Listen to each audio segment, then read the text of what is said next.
उस पे ले रहा हूँ, आप उस पे लगाते रहिएगा, जो प्रेजेंट हो बस उसकी लगाते रहे। अच्छा जी, बिस्मिल्लाहिर्रहमानिर्रहीम। स्टूडेंट अटेंडेंस देते हैं। अब्दुल मुकीद, अबीरा निसार, एमन अब्दुल्ला। और ये अटेंडेंस में हाथ के हाथ जो है ना भेज दूंगा भाई वहाँ, इसके बाद ये करेक्शन नहीं होगी, याद रखें। उन्होंने मुझे सख्ती से कहा है, तो इसलिए आप लोग आप अपने हिसाब से जो है ना अटेंडेंस ऑन टाइम दे दिया करें। नहीं है अबीरा निसार, एमन अब्दुल्ला, अलाइका, अलीना अली खान, अलिशबा, अलिशबा जावेद नहीं है। अनुश है इमरान, अनुषा इमरान है। अनुष कामरान, अनुषा, अनुष्का, आराधना, अरीबा वसीम। सर एक मिनट, एक आराधना पे पहुंचते हैं ना? आराधना है नहीं है। अनुषा, अनुष्का ये हैं, अरीबा वसीम है। अरीशा हुसैन, आइना शहजाद, आयशा अली, आयशा रियाज, एमन मोहम्मद जाबिर, जब्बार। भूमिका, भूमिका का है। बीबी अन्ना, इशाल सलीम, ईमान फातिमा, ईमान सिकंदर, फराज अहमद, फातिमा सिद्दीकी, हुरैन आलम नहीं आई, हुरैन। हमना, का है हमना। हुरैबा फैजान, इंसाफ अली, जयरूशा, जयरूशा है। कसक कुमारी,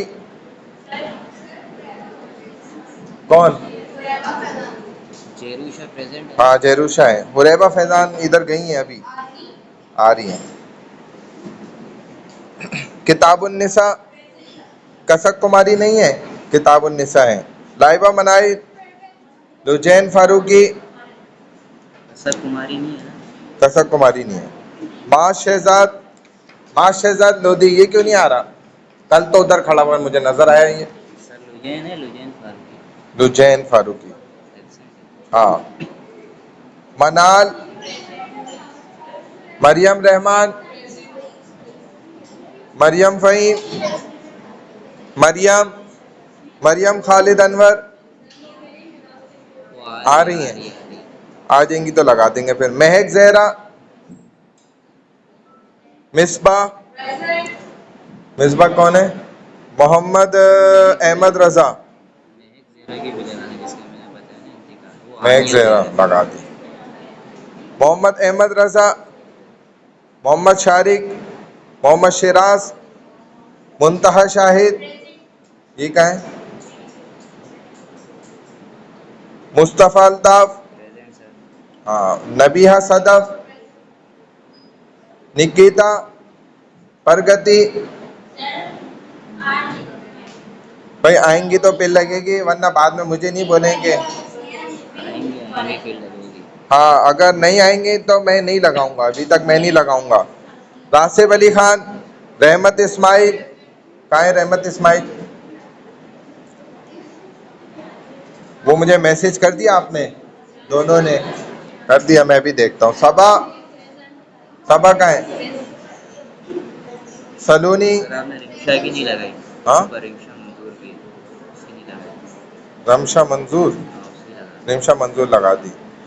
शबनम रशीद, सिनेहा, इस तरह तो सभी आ रहे हैं, फिर साथ आते हैं वो, हम भी उनके साथ ही आते हैं। सईदा हानिया जहरा, सर ये वही हानिया जहरा का है? अच्छा वो इंतकाल इसके घर। सईदा निदा हाशमी, जैनब हैदर, और ये अभी गई कौन है बगैर बताए जो गई है अभी, इसको कौन जानता है? निदा हाशमी नहीं आई। मकसद मुझे बता के थोड़ी गई है, मैं तो एब्सेंट करूंगा, यही तो बोला है। निदा हाशमी, निदा तो नहीं है यहाँ। निदा हाशमी, सईदा निदा हाशमी नहीं है, सईदा निदा हाशमी नहीं है। तूबा नौमान, ये क्या है? उमैमा शेख, आइए उमैमा शेख। उमैमा इमरान, हाँ उमैमा शेख है, उमैमा इमरान का है। अंजिला शाहिद, उर्वतो ज़हरा, वानिया वाजिद, हाँ आप हैं, वानिया वाजिद भी है, उर्वतो ज़हरा भी है। ज़ैनब, ज़ैनब जावेद, इनका नाम क्या है? आपका नाम आया था? मनाल,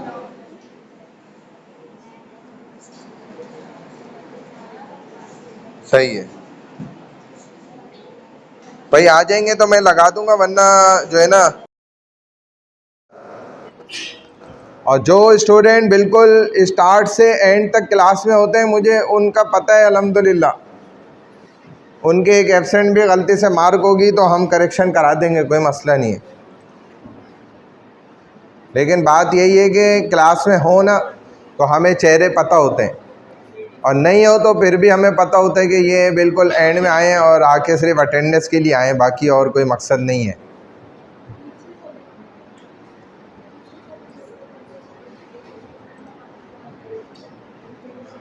गवर्नमेंटल स्ट्रक्चर, गवर्नमेंटल सिस्टम हमारा चल रहा था, ठीक है। अल्हम्दुलिल्लाह वहदा वस्सलातु वस्सलामु अला मन ला नबिय्य बाद, अम्मा बाद, फ़ाऊज़ु बिल्लाहि मिनश शैतानिर रजीम, बिस्मिल्लाहिर रहमानिर रहीम, हम्दन कसीरन तय्यबन मुबारकन फ़ी, रब्बि इश्रह ली सदरी व यस्सिर ली अमरी वहलुल उक़दतम मिन लिसानी यफ़क़हू क़ौली, रब्बि यस्सिर वला तुअस्सिर व बिका नस्तईन, या फ़त्ताहु या फ़त्ताहु या फ़त्ताह। तो इस गवर्नमेंटल सिस्टम में हमारे पास अब जो बात आ गई थी वो स्ट्रक्चर तक आ गई थी कि गवर्नमेंट जो सिस्टम होते हैं इसके अंदर फिर आगे मज़ीद जो है ना स्ट्रक्चर बनते हैं, और उस स्ट्रक्चर में आप जानते हैं कि कैबिनेट का भी हिसाब किताब होता है, सेनेट भी होती है, फिर उसमें बालाई सेनेट होती है, और इसी तरीके से वो पूरा एक कानून साज असेंबली होती है, उसमें एक शरिया का भी जो है ना अमल दखल होता है, उसके अंदर जुडिशरी सिस्टम होता है, ये सारा कुछ है।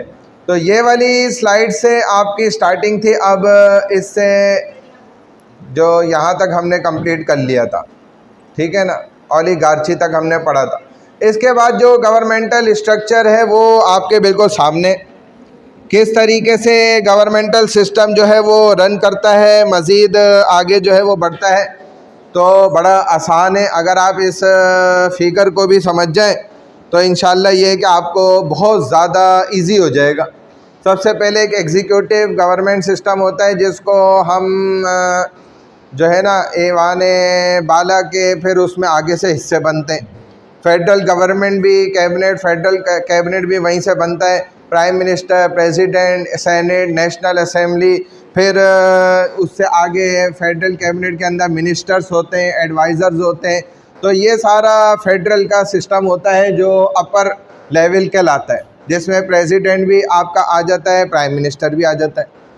फिर सेकंड जो इसकी ब्रांच निकलती है वो है पार्लियामेंट सिस्टम, ठीक है। थर्ड जो है वो जुडिशरी सिस्टम है।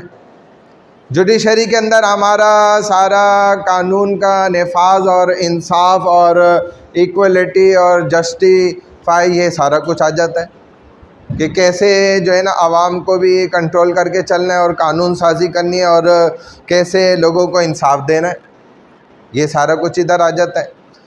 अब इसके अंडर जो है वो फेडरल शरिया कोर्ट भी आती है, प्रोविंशनल हाई कोर्ट्स भी हैं, मुहतसिब आला भी है, यानी कि जहाँ पर हिसाब किताब होता है इंसान लोगों का जो मकसद ऊंच नीच करने वाले हैं या नाइंसाफ़ियाँ करने वाले हैं या आवाम का माल खाने वाले, से नो टू करप्शन, मकसद से नो टू करप्शन, उसको कुछ नहीं बोलना है।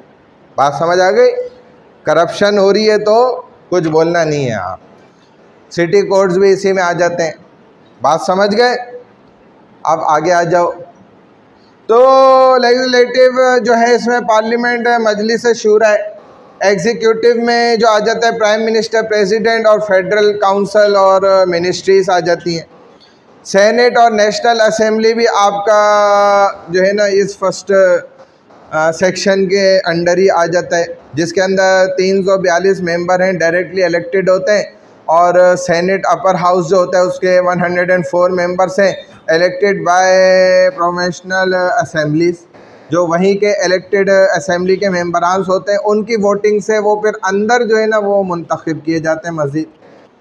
अब आ जाए आप जो आपका सेंसस सिस्टम है पाकिस्तान का, यानी कि शुमारियात का जो सिस्टम होता है, उसी से फिर आपका इलेक्शन बोर्ड भी जुड़ा हुआ है। दोनों का एक दूसरे के साथ जॉइंट हैं, जुड़े हुए दोनों। यानी कि ज़ाहिर है जब तक आप क्लास की काउंटिंग नहीं करेंगे तो फिर आप उनके आगे सारा सिस्टम नहीं बना सकते।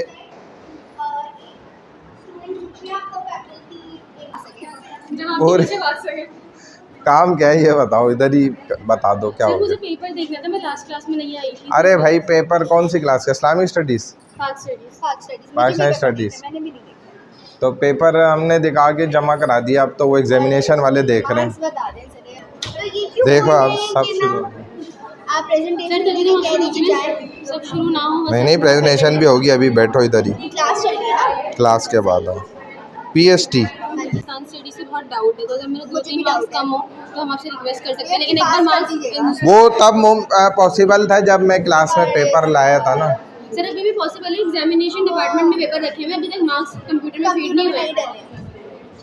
नहीं अब पॉसिबल नहीं है, मार्कशीट हम बना चुके हैं एग्ज़ाम की और सारा कुछ फाइनलाइज हो चुका है, जमा करा चुका हूँ मैं, पिछले हफ्ते की बात है।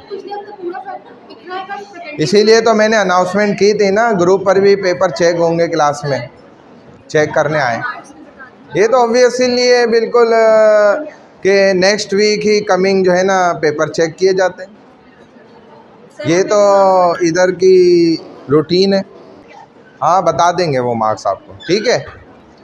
अच्छा तो अब मैंने आपको बताया जो सेंसस होता है ना, मोबाइल सारे बच्चे बंद कर दें, किसी की गोद में, किसी के हाथ में और किसी के भी पास मुझे मोबाइल नज़र ना आए। ये बैग सामने से हटाएं, वो वाला पीछे वाला बैग सामने से हटाएं बेटा, बात सुन लें इधर क्लास में, बैग हटा दें। तो जो शुमारियात होता है, सेंसस होता है, उसमें जो है ना मरदमशुमारी होती है, हम काउंटिंग करते हैं, जैसे हम क्लास में काउंटिंग करते हैं, फिर उसके हिसाब से अटेंडेंस होती है, एक शीट बनती है, उसके हिसाब से आपके पेपर जो है ना डिस्ट्रीब्यूट होते हैं, उसकी प्रिंटिंग होती है, सारा कुछ होता है XYZ। जब तक हम काउंटिंग नहीं करेंगे क्लास की तो फिर कुछ भी आगे नहीं हो सकता। ऐसे ही पूरे पाकिस्तान की एक शुमारियात होती है, काउंटिंग करी जाती है, जो करने का इदारा होता है, जो वो उसको कहा जाता है पाकिस्तान ब्यूरो ऑफ स्टैटिस्टिक्स। शुमारियात का इदारा है, वो काउंटिंग करता है, पूरे पाकिस्तान का हिसाब लगाता है कि माशाल्लाह पाकिस्तान की आबादी कुल कितनी है, ठीक है। और फिर उसके बाद फिर अगला सेकंड स्टेप मरहला ये होता है कि इलेक्शन कमीशन जो होता है वो फिर जब तक शुमारियात ना हो जाए वो तब तक वोट नहीं कराता। फिर वो वोटिंग का सिस्टम स्टार्ट करता है कि भाई हाँ अब फाइनलाइज हो गई तमाम शीट्स, पाकिस्तान की पूरी सेंसस का रिकॉर्ड हमारे पास आ गया। पाकिस्तान की आवाम जो है वो उसका तनासब परसेंटेज वाइज फॉर एग्ज़ाम्पल है 30 करोड़ मिसाल के तौर पे। तो अब 30 करोड़ के हिसाब से हर सूबे की कितनी कितनी आबादी है वो सारा उनके पास डिटेल आ गई। अब उसके हिसाब से वो सीटें बनाते हैं। ये जो आपके पास स्ट्रक्चर आपको नज़र आ रहा है ये तो 2018 का है, बहरहाल पुराना है, लेकिन अब 2026 के अंदर भी 2026 में जो है इस स्ट्रक्चर में और उसमें कोई इतना ज़्यादा डिफरेंस नहीं है। बहुत थोड़ा बहुत पॉपुलेशन वाइज अगर डिफरेंस आया तो वही है बस। उसके हिसाब से उस वक्त 342 सीट्स जो हैं वो टोटल बनी 4 प्रोविंस के अंदर। अब तो प्रोविंसेस भी ज़्यादा हैं, ठीक है ना, 7 हो गए तकरीबन। इसी तरह खैबर पख्तूनख्वा, फाटा, इस्लामाबाद कैपिटल टेरिटरी, पंजाब, सिंध, बलूचिस्तान, ठीक है। अब इनके एतबार से तमाम सीट्स जो है ना वो डिस्ट्रीब्यूट होती हैं ज़्यादा, चूँकि आप जानते हैं कि जो सीटों का तनासुब है वो पंजाब की तरफ चले जाता है, जबकि रकबे के एतबार से बलूचिस्तान बड़ा है, लेकिन बलूचिस्तान की उतनी आबादी नहीं है जी। फाटा तो एक KPK के करीब का हिस्सा है ना, बाकायदा पूरा इलाका है, ठीक है ना। तो उनमें से एक फाटा है जो जिसको ज़म करने का हमेशा मसला चला रहता है, PST में आप पढ़ते भी रहते हैं माशाल्लाह से। 342 सीट्स टोटल हैं, 272 जनरल सीट्स हैं, उसमें से 10 सीटें जो है माइनॉरिटीज़ की हैं जो कि नॉन मुस्लिम्स होते हैं आमतौर पे। 60 सीटें जो हैं वो ख़वातीन के लिए उनका कोटा होता है कि उसके अंदर फ़ीमेल्स को जो है ना अपॉइंट किया जाएगा। अब ये उसके एतबार से आप देखें तो जो पार्टी जितने ज़्यादा सीटें हासिल कर लेती है, मेजॉरिटी ऑफ सीट्स, उसी की फिर हुकूमत जो है ना वो कायम होती है, बनती है, वो अपनी हुकूमत बनाते हैं। अब इस निज़ाम से बहुत सारे बड़े बड़े नुकसानात होते हैं जो पाकिस्तान के अंदर 77 साल से ये कानून चल रहा है।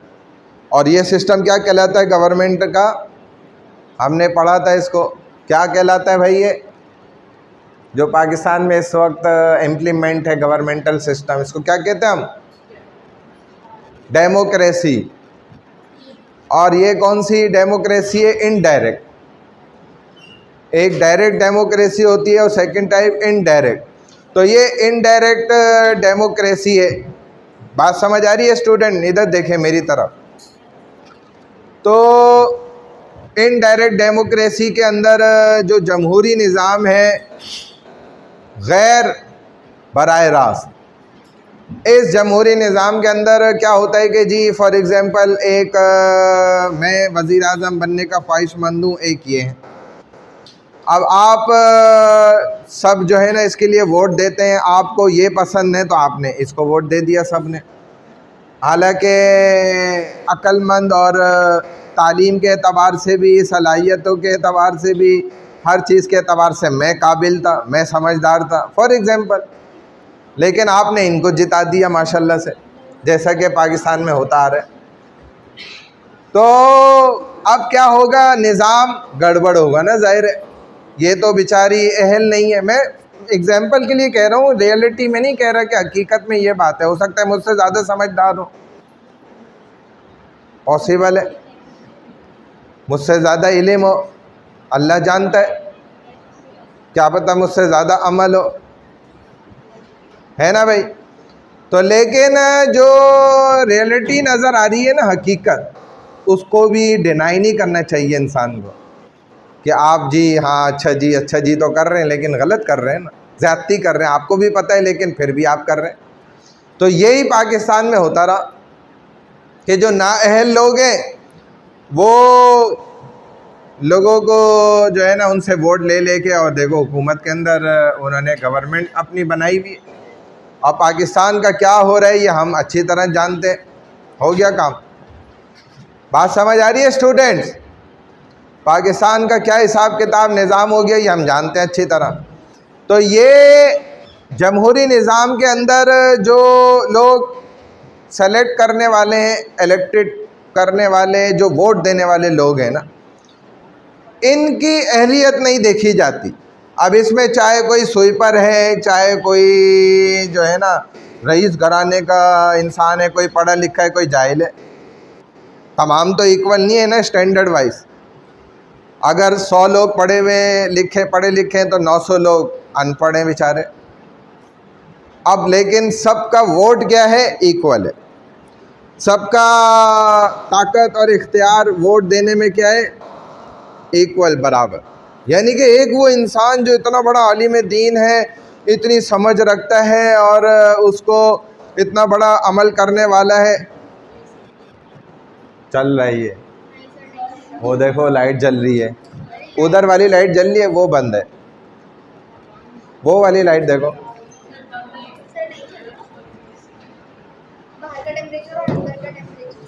इसको बोल के आ जाओ कोई यार, देख लो यार इसको, सी यार देखो ज़रा, इक्वलिटी ना, शाना बशाना। एक दफ़ा उसको भेजा था, एक दफ़ा आपको। देख लो यार, ये इसको बोलो कि जो है ना, वैसे वो पता है आंसर यही देगा, एरर है, इनमें एरर आया हुआ है। उसकी वजह यही है कि असल में यूनिवर्सिटी है बंद, यूनिवर्सिटी है बंद, तो इलेक्ट्रिक पावर जो है ना वो उसकी सप्लाई मुअत्तल है, आधी मुअत्तल है, आधी चल रही है।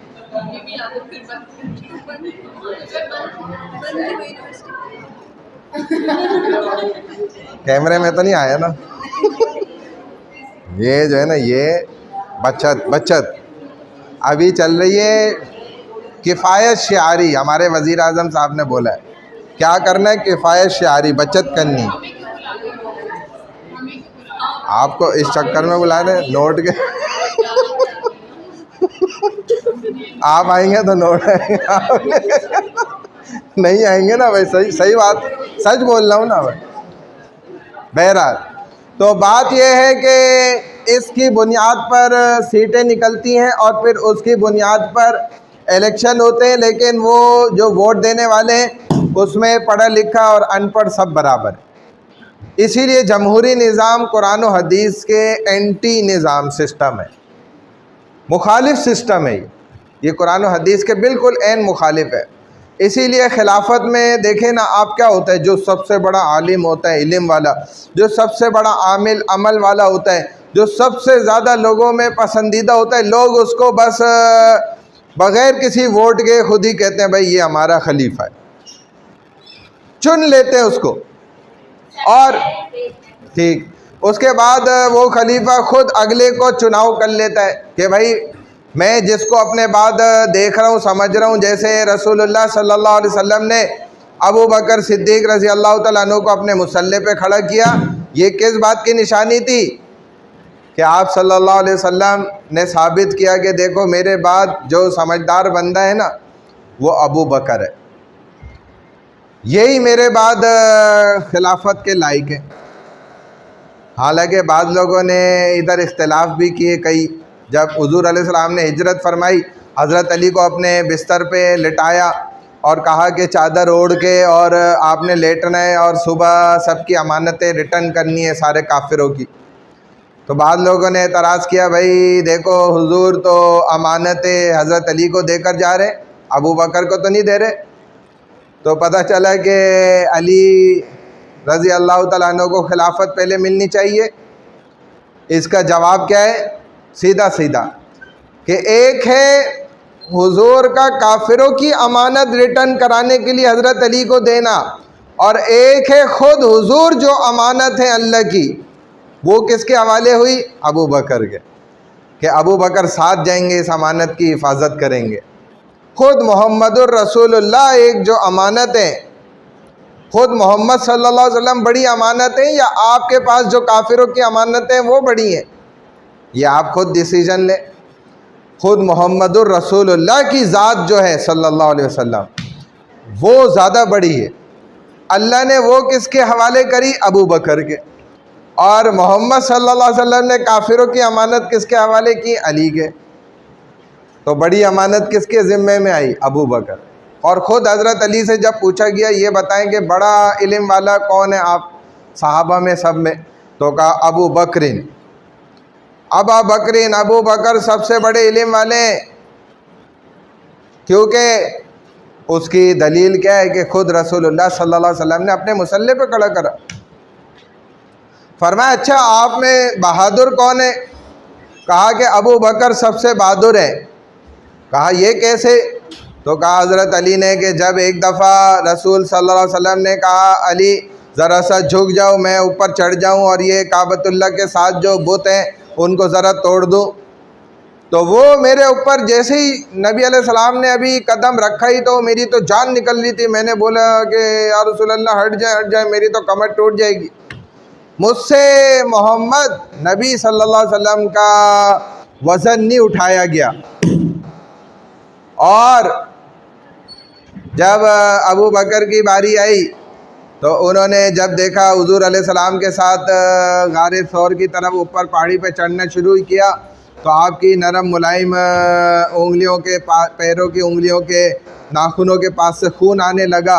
तो अबू बकर ने कहा या रसूल अल्लाह रुक जाए, आप मेरे ऊपर सवार हो और मैं आपको ऊपर लेकर जाऊं। तो कहते हैं कि अबू बकर क्या कहते हो? कहा नहीं या रसूल अल्लाह मुझे बर्दाश्त नहीं है कि आपका खून निकल जाए। चुनाचे कहते हैं अबू बकर बैठे और हुज़ूर अलैहिस्सलाम आपके कंधों पे सवार हो गए और अबू बकर 3 मील तक ऊपर पहाड़ी पे लेकर हुज़ूर अलैहिस्सलाम को गारे सौर तक लेके चढ़ गए। बोझे नबी को देखें कैसे उठाया, इतना लंबा सफ़र। हज़रत अली कहने लगे कि अबू बकर ज़्यादा दलेर और बहादुर थे। तो ये तो मिसाल देते हैं ना कि शहर जो है नूरानी, तो नबी पाक सल्लल्लाहु अलैहि वसल्लम ने दरवाज़ा जो इल्म का वो नूरानी, तो आप शेर कौन है? ये कहते हैं ना बड़े। देखो मैंने तो आपको बता दिया ना, अली शेर किसको कह रहे हैं? अबू बकर को, कि अबू बकर ज़्यादा बहादुर है मुझसे। ये तो खुद हज़रत अली कह रहे हैं। अब हज़रत अली की बात मानोगे या आज के दौर के लोगों की बात मानो, ये आप खुद फैसला करें। मैंने तो आपको बिल्कुल उनका स्टेटमेंट कोट कर दिया। बहरहाल तो पाकिस्तान के भी इसी तरह सूबे बनते हैं और इसी तरह उनकी पॉपुलेशन वाइज जो है ना उनकी डिस्ट्रीब्यूशन होती है और तकसीम होती है। बात समझ आई? इसी तरीके से तमाम नशिस्तें बनती हैं। हाँ,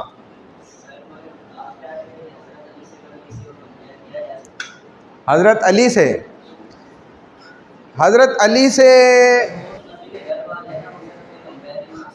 हाँ ये कहा जा सकता है कि अबू बकर से किसी को कंपेयर ना किया जाए, क्योंकि ये आप गौर करें वाकई बात है। हज़रत अली घर में पले बच्चों में हज़रत अली का मकाम बहुत ऊंचा है और बड़ों में अबू बकर का मकाम ऊंचा है और ख़वातीन में हज़रत खदीजा का मकाम ऊंचा है और ग़ुलामों के अंदर हज़रत बिलाल का मकाम बहुत ऊंचा है। तो हर एक का अपना अपना लेवल है। अगर आप एक बच्चे के लेवल को, जो उसका मकाम जिस जगह पे ऊंचा है, किसी बड़े की जगह पे ऊंचा करेंगे तो वो गलत हो जाएगा। किसी बड़े का मकाम को छोटे के लेवल से अगर नीचे करेंगे वो गलत हो जाएगा। जिसका फैसला खुद हुज़ूर अलैहिस्सलातु वस्सलाम ने किया हो।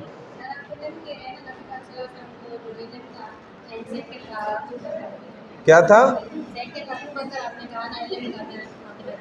तो हमने यही सुना है शुरू से लेकर के नबी पाक सल्लल्लाहु अलैहि वसल्लम के पास इल्म में ज़्यादा था एंड दरवाज़ा जो है नूरानी का मतलब। हाँ तो ये तो आपने सुना है ना, लेकिन आपने अथेंटिक बात नहीं सुनी ना। जो देखे हदीस है ना वो होती है वैलिड, लोगों की बातें वैलिड नहीं होती। लोगों ने तो और भी कितना कुछ मशहूर किया हुआ है गलत बातें। हम लोगों की बातों पे थोड़ी जाएंगे, हम अथेंटिक सोर्स से जो हुजूर अलैहिस्सलाम की हम तक बात कोड होकर आई है हम उसको मानेंगे। वरना आज आप देखें पाकिस्तान में सूद भी तो आम है, तो हम क्या सूद को जायज़ और हलाल समझ लें? नहीं, क्योंकि कुरान ने उसे हराम करार दिया। हम देखेंगे कुरान सोर्स क्या कह रहा है। तो नबी पाक सल्लल्लाहु अलैहि वसल्लम हमारे लिए एक अथेंटिक सोर्स है। और मैं तो आपको बल्कि ये बता रहा हूँ कि ख़ुद अली का जो बात है, ख़ुद हज़रत अली जो फरमा रहे तो वो ख़ुद ये फरमा रहे। तो हज़रत अली को तो हुज़ूर अलैहिस्सलातु वस्सलाम ने बचपन में ले लिया था अपने दादा जो उनके अब्दुल मुत्तलिब उनसे, और अपने घर में परवरिश हुई है उनकी। बिल्कुल ये बात हकीकत है। लेकिन हज़रत अली का मकाम बच्चों में जो है बहुत ऊंचा, सबसे ऊपर। और बड़ों के अंदर चूँकि अबू बकर हैं तो उनका साथ देना वो अलग जगह पे। आप ख़ुद गौर करें तो बाज़ दफ़ा हदीस किरतास भी बयान की जाती है, हुज़ूर अलैहिस्सलाम ने मंगवाया था कागज़ पेन ले आओ और मैं वसीयत लिख देता हूँ। हालांकि उसकी हकीकत भी क्या है उसको भी समझना चाहिए। बहरहाल ये हमारा टॉपिक नहीं है, लेकिन चलो बात आ गई तो मैंने कर दी अर्ज़। तो खैर ये तो आप जब ख़ुद भी रेफरेंसेस देखें, सोर्सेज देखें, अथेंटिक अहादीस देखें तो आपको ख़ुद भी क्लियर हो जाए ये चीज़ें ऐसी हैं। बहरहाल तो लेजिस्लेटिव प्रोसीजर जो पाकिस्तान का एक कानूनी फिर आगे हिसाब किताब बनता है वो अब बता रहे हैं। उसके अंदर मजलिस शूरा होती है और मजलिस शूरा में आप जानते हैं कि उलमा इकराम और इसी तरह जो हमारे बड़े स्कॉलर्स होते हैं जो दीन इस्लाम शरीयत के माहिर तरीन होते हैं, तो वो इस मजलिस शूरा का हिस्सा होते हैं आम तौर पे, ताकि पाकिस्तान का जो कानून है वो कुरान और हदीस के कोई भी एंटी ना जाए। और ये तो अपनी जगह पे भरपूर कोशिश करते हैं। जैसे बात चीज़ें हमारे यहाँ इस वक्त भी कुरान और हदीस के मुखालिफ हैं, तो उसको हाईलाइट इन्होंने किया हुआ है, लेकिन अब आगे के लोग अगर गड़बड़नाइजेशन करते हैं तो उसका ज़िम्मेदार ये नहीं, ठीक है ना। इन्होंने अपना काम जितना कर सकते थे वो किया। तो both the senate and the national assembly can initiate and pass legislation except for finance bills. तो जो माली खाता है ना, उसके अलावा के सारे फैसले जो है ना वो इन्हीं की तरफ से तकरीबन पास होकर आगे जा रहे होते हैं। ठीक है, बच्ची मोबाइल यूज़ कर रही है आपके साथ वाली, आपके साथ वाली, आप क्या कर रही हैं? समझ गए स्टूडेंट यहाँ तक बात? आगे चलें। अब यहाँ से पढ़ना शुरू कर लें। अपना ये थर्ड रॉ से वो फर्स्ट लड़की आप यहाँ से पढ़ना स्टार्ट करें।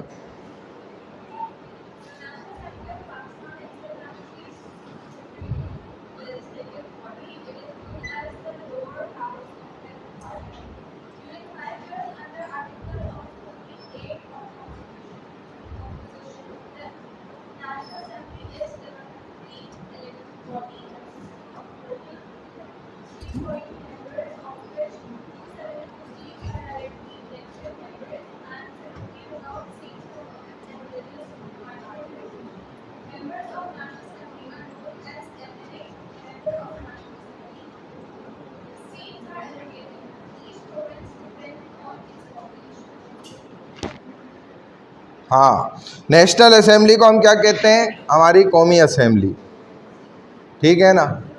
The national assembly of Pakistan is the country's sovereign legislative body. It is known as the lower house of federal parliament. जो हमारा फेडरल का निज़ाम होता है उसका निचला हिस्सा जो है ना वो ये कहलाता है। इसकी जो मियाद होती है, ड्यूरेशन, वो 5 ईयर्स तक ये वैलिड है। उसके बाद ये खुद ही तहवील कर दी जाती है, यानी ख़त्म कर दी जाती है। The national assembly is a democratically elected body consisting of a total of 342 members, of which 272 seats are of directly elected members and 70 reserved seats for women and religious minorities. इसी तरह members of national assembly are known as MNA, जो कहलाते हैं member of national assembly के। Seats are allocated to each province depend on its population. जैसा कि मैंने आपको पहले ही बतलाया कि जितनी भी वहाँ की तादाद होगी, पॉपुलेशन होगी, उसके एतबार से वहाँ की जितनी भी सीटें होती हैं ना वो निकलती हैं। इसका आबादी के ऊपर उसके तनासुब के एतबार से सीटों का बनना होता है। अगर फॉर एग्ज़ाम्पल कहीं की आबादी जो है वो बढ़ जाएगी तो उसी के हिसाब से ज़ाहिर है फिर सिस्टम को संभालने के लिए वो नई नशिस्तें जो है ना एलोकेट करनी पड़ेंगी, बनानी पड़ती हैं, और उन पर फिर लोगों को भी मज़ीद जो है ना वो अपॉइंट करना पड़ता है ताकि वहाँ का निज़ाम जो है वो बेहतर से बेहतर तरीके से चल सके। तो इसीलिए नेशनल असेंबली के जो मेंबरान्स होते हैं ये MNA कहलाते हैं। बात समझ आ गई स्टूडेंट? आगे चलें। उसके बाद कौन लड़की है?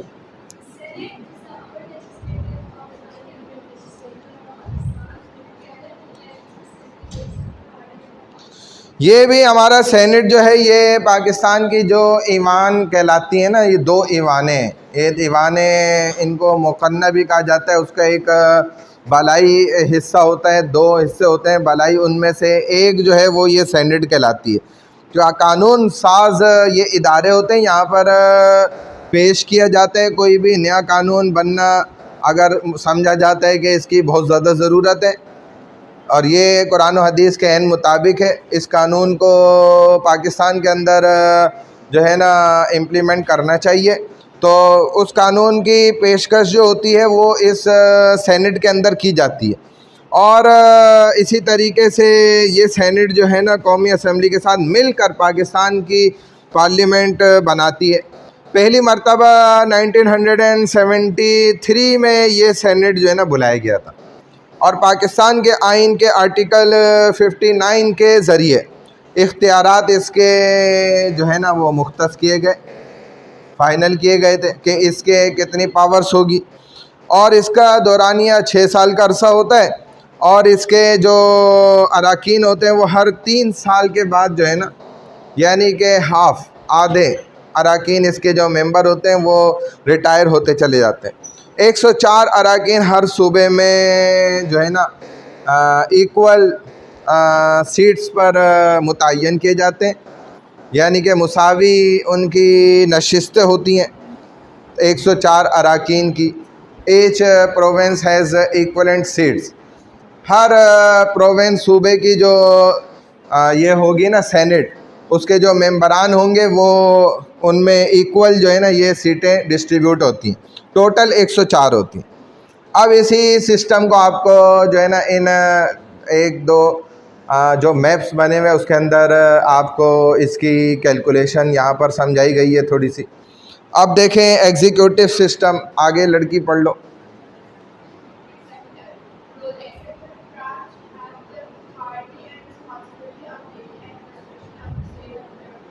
ये एग्जीक्यूटिव यूँ समझ लें एक डायरेक्ट सिस्टम होता है और इसका मकसद एग्जीक्यूटिव ब्रांच के पास जो है ना हकीकत में ब्यूरोक्रेसी की रियासत की भागदौड़ होती है इसके हाथ में। इसको जो डील कर रहा होता है वो बराह रास्त डायरेक्ट जो आपका वज़ीर आज़म होता है ना वो कर रहा होता है। आप फर्स्ट क्लास में आए, इसमें आते रहते हैं।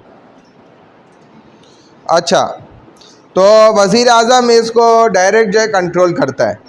वज़ीर आज़म काबीना के इंतखाब के लिए जवाबदेह भी होता है कि उसने काबीना को आगे जो है ना जवाब भी देना है, और काबीना वज़रा और रियासती जो वज़रा होते हैं उस पर ये काबीना एग्जीक्यूटिव जो है ना ये मुश्तमिल होती है। और काबीना की ताकत पार्लियामेंट की ताकत के यूँ समझ लें 11% से ज़्यादा होनी चाहिए। इसको ऊपर रखा जाता है पावर के एतबार से। काबीना के तकरीबन 39 लोग हो सकते हैं, 49 इसके मेंबर्स तक जो है ना वो मुंतखब होते हैं जो इस सिस्टम को आगे रन कर रहे होते हैं, क्योंकि डायरेक्ट जो है प्राइम मिनिस्टर से इस एग्जीक्यूटिव काबीना का ताल्लुक़ होता है। बात समझ आ रही है? तो ये एक स्ट्रक्चर बता रहे हैं पाकिस्तान का, ताकि आपको ये पता रहना ज़रूरी है। नहीं पता होगा तो फिर आपके लिए मसाइल हैं, फिर सियासत में दाखिल होकर आपको प्रैक्टिकली सारा कुछ समझना पड़ेगा। पढ़ लेंगे तो एक अंदाज़ा हो जाएगा। चलें भाई, प्रेसिडेंट कौन है? प्रेसिडेंट आप हैं। अच्छा,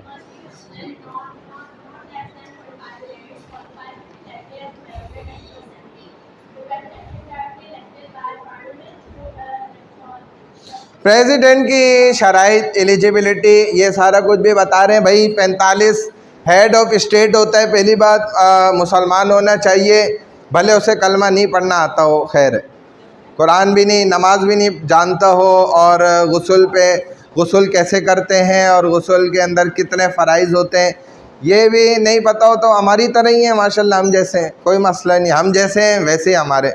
तो आमालुकुम उम्मालुकुम, जैसे तुम्हारे अमाल वैसे तुम्हारे हुक्मरान। तो ये हमारी बदौलत है माशाल्लाह, हमारी जो करतूत और कारनामे, तो उसके हिसाब से बिल्कुल very good. Very good plus very good equal to very excellent. ठीक है, समझ आ गई? फिर हाँ, मैं क्या हूँ? हाँ, पॉइंट टू बी नोटेड जज साहब। ये इसने जो सवाल, ये पॉइंट इसने बताए ना, अब जवाब सुन लो।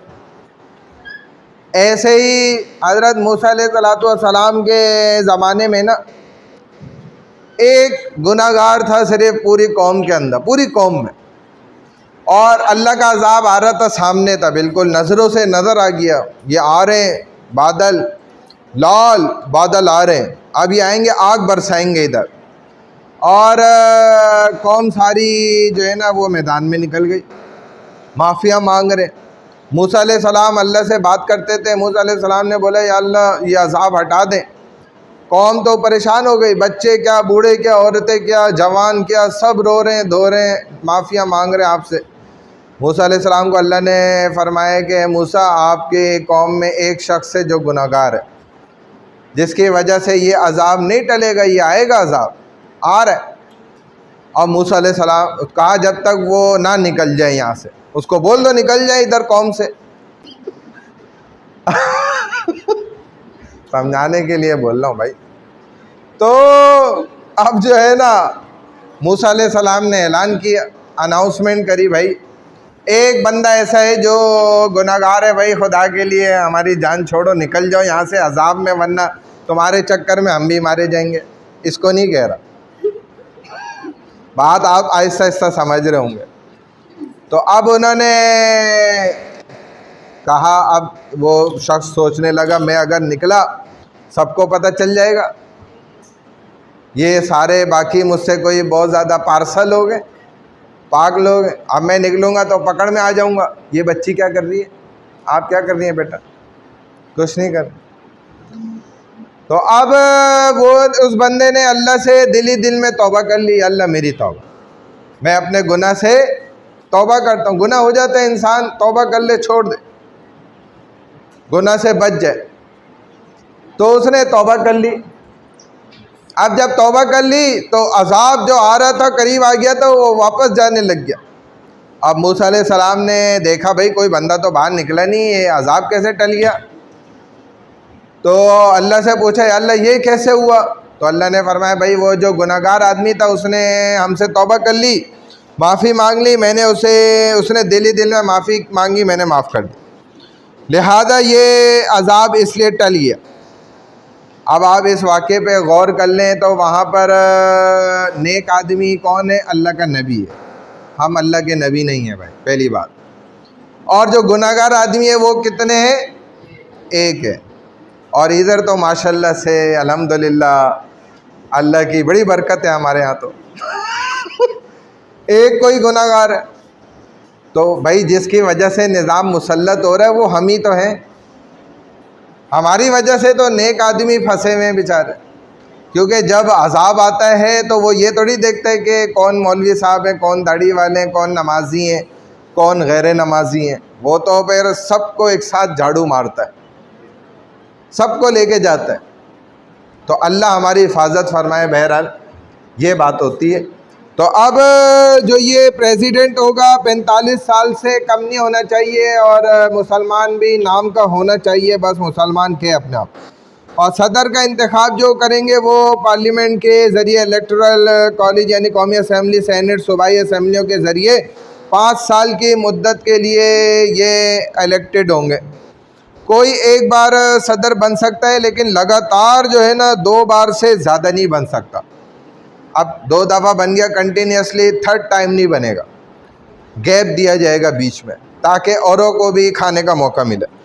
4 सूबों के गवर्नर जो हैं, और chief justice, chief election commissioner, attorney general और कंट्रोलर और ऑडिटर जनरल, ये सदर मुंतखब करते हैं मिलजुल के कि भाई हमारा भी हिस्सा होना चाहिए आपके साथ साथ माशाल्लाह से। तो मिल के खप्पे खप्पे बोलते हैं, क्या बोलते हैं? अच्छा चलें भाई आगे। द प्रेसिडेंट ऑफ पाकिस्तान, जल्दी जल्दी कर लो, इसको थोड़ा सा रह गया, इसके बाद बस प्राइम मिनिस्टर रह गया है बस।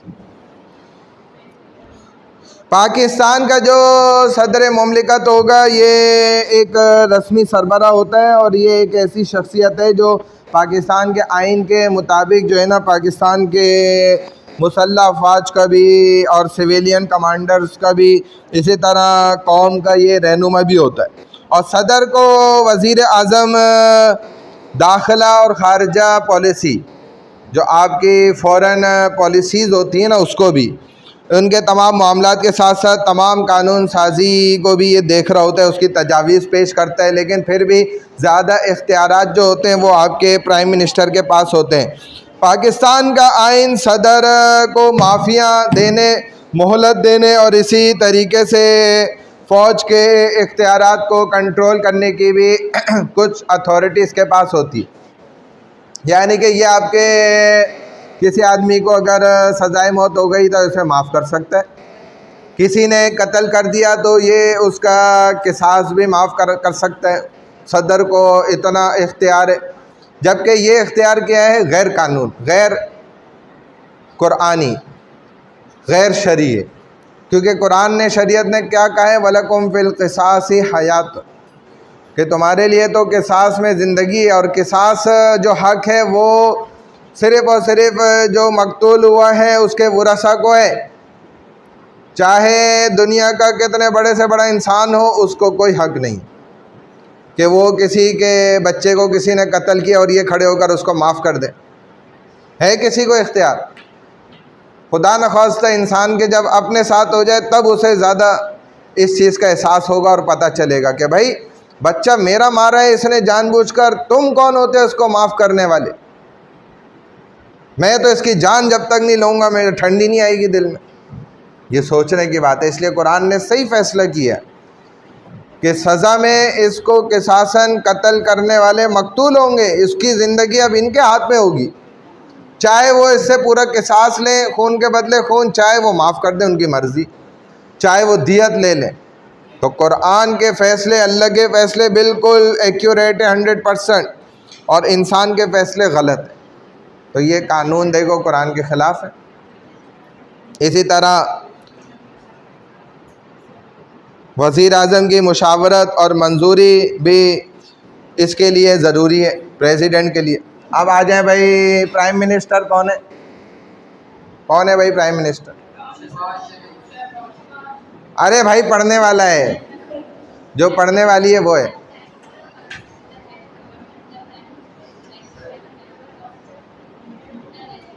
हाँ ना, प्राइम मिनिस्टर। वज़ीर आज़म में पाकिस्तान हुकूमत के सरबराह हैं, ठीक है, उनकी इज़्ज़त भी करनी चाहिए। और वज़ीर आज़म का इंतखाब जो है ये अरकान कौमी असम्बली करते हैं। दौरानिया इसका 5 साल की मुद्दत है। 5 साल में ही पाकिस्तान का माशाल्लाह काम पूरा करना है। आइनी तौर पर वज़ीर आज़म पाकिस्तान के सदर के अहम मुशीर के तौर पर काम करते हैं। फ़ौजी क़यादत की हर शाख में तकर्रुरी के साथ साथ चेयरमैन, जॉइंट चीफ के ज़रिए मिलिट्री के कंट्रोल को भी ये यकीनी बनाते हैं। उम्र इसके लिए 35 साल होना कम से कम, 35 ईयर। वज़ीर आज़म की ज़िम्मेदारी है कि वो वफाकी वज़रा का तकर्रुर भी करे। समझ आ गई? इसका जो प्रोविंशनल असम्बली है उसका ये सूबाई सतह का कानून साज इदारा कहलाता है, और इसका दौरानिया भी 5 साल होता है। सूबे में 4 सूबाई असम्बलियाँ वाक़ होती हैं, और हर सूबाई असम्बली को उनकी जो आबादी के होता है ना हिसाब, उसके तौर पर ही नशिस्तें उनकी फ़िक्स की जाती। और सूबाई असम्बलियों के अरकान को MPA कहा जा रहा होता है। ये बात आप तो जानते हैं। 25 साल इनकी एज उम्र होना ये शर्त है, और मखसूस सूबे का शहरी होना चाहिए। जिस सूबे से वो यानी कि MNA बन रहा है, उसकी पोस्ट उसको मिल रही है, तो उसी सूबे का उसका होना ज़रूरी है। जहाँ से वो रुकनियत हासिल करना चाहता है उसी सूबे का उसका डोमिसाइल हो, वहीं का वो रिहायशी हो। यहीं तक बात है बस, ठीक है। क्वालिफ़िकेशन तो माशाल्लाह यहाँ मैंने आपको बताया ना कि बस कहते ही हाँ जी, हाँ देखता हूँ। वो ब्लू वाला पता नहीं मेरे इसमें शायद बंद हुआ है, वो इस वजह से आपको नहीं दिख रहा होगा, वरना मैंने देखा है मैसेज। 5 ने भी आपसे बात करी थी, उनका हो चुका है, मुस्तफा ने मेरा वो भी मैसेज नहीं किया। कोई बात नहीं, दोबारा नोट कर लो इनके नाम, अगर ये करेगा तो फिर सर मैं कॉल करूँगी। नेम्स और इनका ना ग्रुप नंबर नोट कर लो बस, कि हाँ इन्होंने दी थी लेकिन आपने इनको रिपीट करने को बोला था, वो लिंक मेंशन कर दो बस। चलो ठीक है सर। हमारे ग्रुप में लास्ट क्लास में भी नहीं आए थे, मैं उस समय आई थी लास्ट क्लास में भी थे, और आज भी जिन नहीं है। तो उनको छोड़ दो, आप अपना प्रेजेंट हाँ सेपरेट दे दो।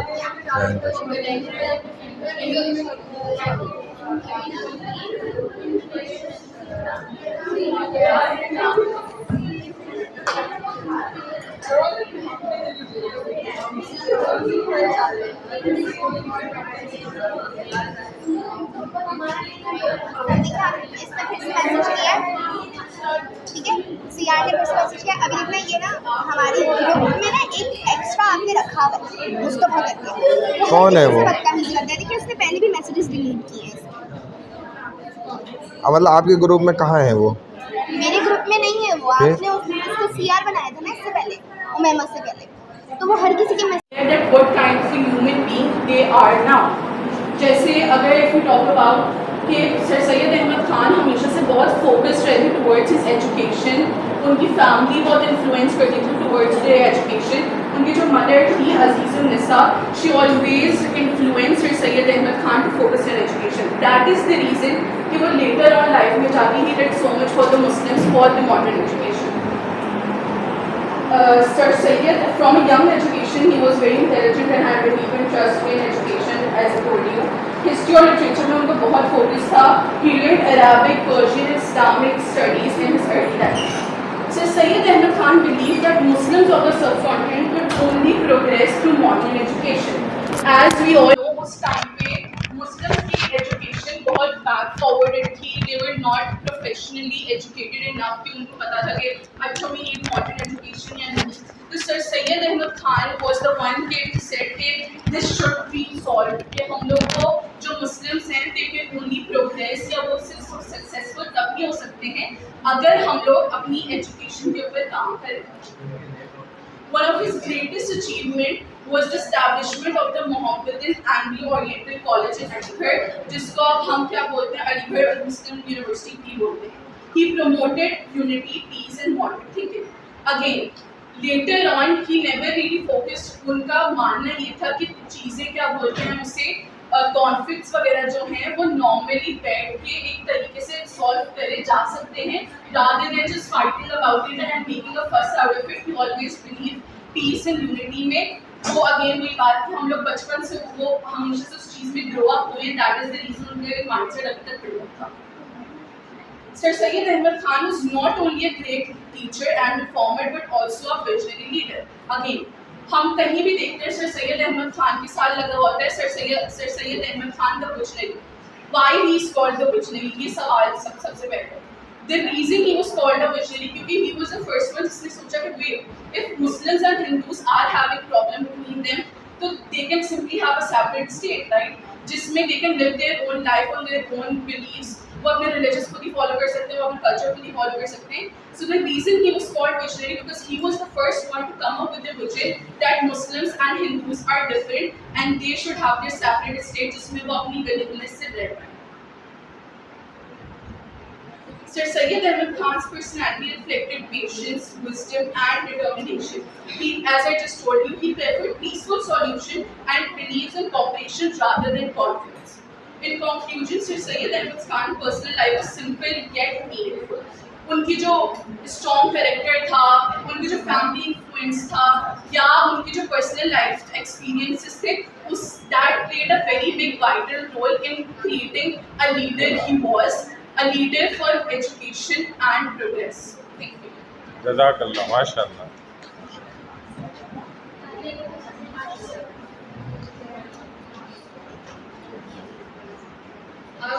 I will present Aligarh movement now. So basically, Aligarh movement was a very important effort to improve the conditions of the Muslims after the war of independence in 1857. तो जब इंडिपेंडेंस वॉर हुई 1857 में तो Muslims बहुत सारी problems face कर रहे थे. वो एजुकेशन में बहुत पीछे थे, उनके पास जॉब अपॉर्चुनिटीज़ बहुत कम थी और वो लोग दूसरे कम्युनिटीज़ की तरह प्रोसीड नहीं कर पा रहे थे. जितना स्ट्रांगली और जितना कॉन्फिडेंटली दूसरी कम्युनिटीज़ प्रोग्रेस कर रही थी उतना कॉन्फिडेंटली और उतना फास्ट मुस्लिम कम्युनिटी प्रोग्रेस नहीं कर रही थी. So through this movement sir Syed Ahmad Khan ने मुस्लिम्स को इनकरेज किया कि मॉडर्न एजुकेशन जिसमें इंक्लूड होते हैं साइंस, इंग्लिश, लिटरेचर और बहुत सारे न्यू सब्जेक्ट्स जिसके थ्रू मुस्लिम एक बेटर कम्युनिटी और एक कॉन्फिडेंट कम्युनिटी, स्ट्रॉन्ग कम्युनिटी बन सकती है. सर सैयद अहमद खान का मानना ये था कि विदाउट एजुकेशन या उनका मानना ये था कि education is the only key to progress and without it Muslims would continue to fall behind. Another important aim of the Aligarh movement was to change the mindset of the Muslims. Education modern education जब sir Syed Ahmad Khan ने बोला कि game करनी चाहिए, तो उसकी वजह से मुस्लिम्स को ऐसा लगा कि इस मॉडर्न एजुकेशन की वजह से उनका रिलीजन इफेक्ट हो सकता है। तो सर सैयद अहमद खान ने उनका एक्सप्लेन किया कि हमारा जो मेन मोटिव है, मेन फोकस है मॉडर्न एजुकेशन हासिल करने का, वो सिर्फ ये है कि हम सोसाइटी में स्ट्रॉन्ग हो, हमारी जो रिस्पेक्ट है वो रिटेन हो, और जो हम लोग डरते हैं अदर कम्युनिटीज से, तो हम लाइक दबना नीचे लोगों के बंद हो जाए। तो उन्होंने एक्सप्लेन किया कि both thing, the religion and the modern education both could go together. So as a part of this movement, education institutions were established, and this led to the establishment of Aligarh Muslim University, which became the center of learning for many students. In short, Aligarh movement played a major role in awakening Muslims. It guided them towards education, removed their fear, and helped them regain confidence, respect, and stronger position in society.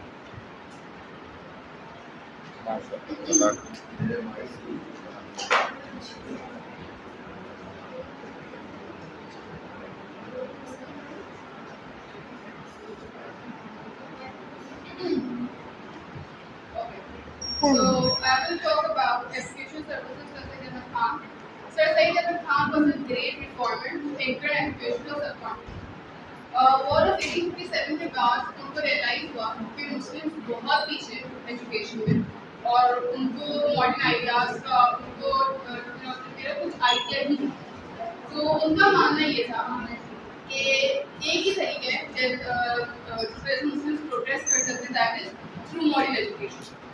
So sir Syed ने explain किया Muslims को कि आप लोग knowledge gain करें, तालीम हासिल करें सक्सेसफुली और अपने फ्यूचर को अच्छा बनाने के लिए।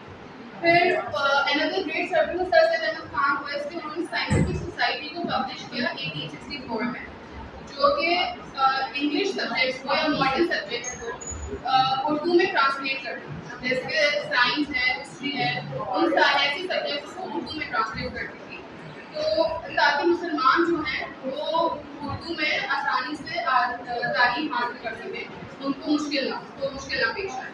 तो और उन्होंने एक और जर्नल पब्लिश किया, दैट वाज तहज़्ज़ुबुल अखलाक, जिसमें मुसलमानों को सर सैयद अहमद खान ने इनकरेज किया या कह सकते हैं मोटिवेट किया कि वो मॉडर्न आइडियाज़ को लर्न करें, टेक्नोलॉजी को समझें कि वो क्या है, और ताकि दूसरी कम्युनिटीज़ के साथ कंपैरेटिव हो सके। और उनका जो मेन एम था सर सैयद अहमद खान का साइंटिफिक सोसाइटी को पब्लिश करने का, वो यही था कि एजुकेशन गैप जो है मुसलमानों का और दूसरी कम्युनिटीज़ के दरमियान उसका रिड्यूस हो। बातें नहीं कर, उनका मेन एम ये था इस साइंटिफिक सोसाइटी को एस्टैब्लिश करने का। और इस सोसाइटी ने बहुत मदद की आगे जाके, एक प्रॉपर एजुकेशनल मूवमेंट को लेड किया। उसके बाद उन्होंने अलीगढ़ मुस्लिम यूनिवर्सिटी को एस्टैब्लिश किया। उसके बाद उनका जिन्होंने एंग्लो ओरिएंटल मॉडर्न कॉलेज था वो भी उन्होंने एस्टैब्लिश किया। उसके बाद अलीगढ़ यूनिवर्सिटी बनाई, और फिर उसके बाद सर सैयद अहमद खान ने मोटिवेट किया इसको, इनके एफर्ट्स का यही पर्पस था कि वो मोटिवेट कर सके सर सैयद अहमद खान मुसलमानों को कि वो अपनी ज़िंदगी में डिसिप्लिन लाएं, कॉन्फिडेंस लाएं और लीडरशिप क्वालिटीज़ लाएं। और तो वो चाहते थे कि जो यंग पीपल है उस वक्त के जो जवान लोग थे वो जो हैं वो एजुकेट हों और यूजफुल सिटीजन बने, और ताकि उनकी आगे वाली जनरेशन जो है वो भी यूजफुल बन सके, काम आ सके लोगों के। और इन सारी एफर्ट्स की वजह से बहुत सारे मुसलमान जो है वो एजुकेट हैं, आज एजुकेशन हासिल कर रहे हैं बहुत सारे मुसलमान उनकी एफर्ट्स की वजह से। और आजकल मुसलमान बहुत सारे करियर्स में, प्रोफेशंस में एंटर हो चुके हैं, जैसे लॉयर है, कोई टीचर्स है, कोई गवर्नमेंट जॉब में है। और इससे पूरी एफर्ट का मैं बार बार इसलिए आपसे अपील करूँ ताकि आपको पर्पस समझा सकूँ कि इसका जो पर्पस है कि उन्होंने मुसलमानों को जगाया और उनको एक न्यू डायरेक्शन दी, उनको एक डायरेक्शन दी, ये तुम लोग की डायरेक्शन है, अब इसमें तुम लोग चलो और अपनी एजुकेशन हासिल करो। और इन सब कंक्लूजन में मैं सिर्फ यही कहना चाहूँगी, education services sir Syed Ahmad Khan was great and unforgettable. बहुत सारी great services sir Syed Ahmad Khan की और हम भुला नहीं सकते। और उन्होंने प्रमोट किया मॉडर्न एजुकेशन को, स्कूल्स खोले, कॉलेजेस खोले, यूनिवर्सिटीज़ खोले, जो आजकल हम लोग तालीम हासिल कर रहे हैं। और उन्होंने मुस्लिम्स को गाइड किया टुवर्ड्स प्रोग्रेस, ताकि वो अपना फ्यूचर अच्छा बना सके आगे आने वाली जनरेशन के साथ। इसीलिए he is remembered as a great educational leader. Thank you. जज़ाकल्लाह, माशाल्लाह माशाल्लाह। थोड़ा सा स्लाइड्स ये बड़ी बनाते नज़र मुश्किल से आ रहा है, छोटा छोटा लिखवा मैं, थोड़ा जूम करो। हाँ चलो सही है, इतना काफ़ी है। So now I'm going to talk about Mohammedan Education Conference and Mohammedan Agricultural College. The Mohammedan Education Conference and the Mohammedan Agricultural College were two very important steps taken to promote education among Muslims. The Mohammedan Education Conference was established to spread awareness about the importance of education, modern education. क्योंकि जब Syed Ahmad Khan education पर Hindi controversies चल रही हैं, तो उन्होंने ये सोचा कि एक यूनिटी नहीं रह सकती, तो ये एक साथ नहीं रह सकते मुस्लिम्स और हिंदूज। तो सर सैयद अहमद खान ने एक separate nation two nation theory को इंट्रोड्यूस करवाया। कि वो one to introduce two nation theory, और फिर उन्होंने मॉडर्न एजुकेशन को एक्सप्लेन करके क्योंकि उन्होंने ये सोचा कि मुसलमानों के पास एक ही तरीका है जिससे वो कम्पीट कर सकते हैं हिंदूज और ब्रिटिशर्स के साथ। तो इस वजह से उन्होंने मॉडर्न एजुकेशन इंट्रोड्यूस करवाई, और it had meetings every in different cities where people discuss education problems and encourage them to send their children to schools. उन्होंने सच में बहुत सारे हर जगह मीटिंग्स हुई हर साल में, और उन्होंने मुस्लिम्स को ये बोला कि अपने बच्चों को पढ़ाइए ताकि वो कम्पीट कर सके हिंदूज और ब्रिटिशर्स के साथ। तो मुस्लिम्स कम्युनिटी ने फिर जब वो एजुकेशन हासिल करना शुरू करी, तो फिर वो लोग भी कम्पटिशन में आ चुके थे हिंदूज और ब्रिटिशर्स के साथ। फिर इसके बाद एक ऑल्सो एंट्री यूनिटी पहले unity by focusing on their progress through education. On the other hand, the Mohammedan Agricultural College was founded to provide high quality modern education to Muslims. It was based on model British institution where students were taught English, math, mathematics, and other modern subjects. Along with their own cultural values, the college later became Mohammedan Muslim University, जो कि अब बहुत famous university है, sir Syed Ahmad university. फिर वो sir Syed Ahmad Khan ने provide तो which is one of the most educational institutions. Both the conference and the college play a key role in improving education and foundation of Muslims and guiding towards a brighter and successful future. Thank you.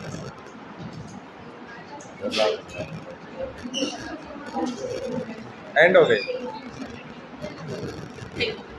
इनको बेचारे इसको सही आप लोगों ने तैयारी नहीं कराई। सर उसकी आवाज़ थोड़ी कम है, वो तैयारी करके आई थी, उसकी आवाज़ रहन तो सही है ना वहाँ, लेकिन वो देख कर पढ़ी है सारी। इसका नाम क्या है इनका? ईमान। हाँ हाँ वो सर वाला ना, इन्होंने तो माशाल्लाह प्रेजेंटेशन में कुछ बताया भी, उनके नाम के साथ एक लफ्ज़ और जुड़ा हुआ होता है। हाँ वो भी इन्होंने डिफाइन किया माशाल्लाह। हाँ ना वो इन्होंने डिफाइन किया था, नोट कर लिया। ईमान का नाम लिखा, ईमान के नंबर कम है, इसने देख कर प्रेजेंट किया सारा। देख करके हम 20 नंबर देख करके थोड़ी दे सकते हैं। ग्रुप नंबर क्या है? हाँ वो और देख लूँगा मैं उसको, थोड़ा ईमान को लास्ट में लिखूँ।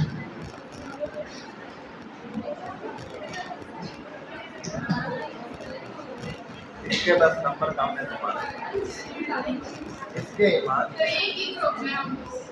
वो सही है, लेकिन इसमें तैयारी पूरी करेगी, तो न्यूज़ पढ़ी है सारी,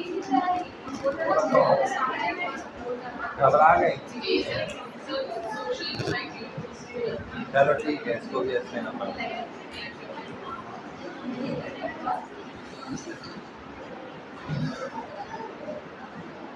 घबराने की जरूरत नहीं है, सब अपने लोग, कोई कुछ भी नहीं करता। ऐसे ही तो हम सीखते हैं ना, बयान करना, हर किसी के सामने खड़ा होना। अगर 10,000 लोग बैठे हो वो मजमा भी तो एक किताब होता है ना, मरियम नवाज को नहीं देखा? उसने भी तो ऐसा आहिस्ता आहिस्ता सीखा है ना, झूठ कितने मजे से बोलते और सच को भी झूठ बना दे, ये होना चाहिए। हाँ, उसमें आ गया। देखो इन्होंने सिखाया अपने बच्चों को, इनको पता था आवाम के सामने आके खड़ा हो।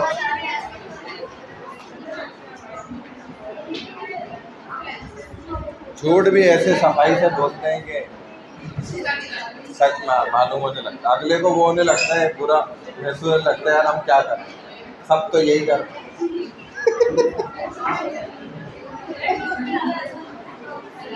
ग्रुप नंबर इनका नोट करा।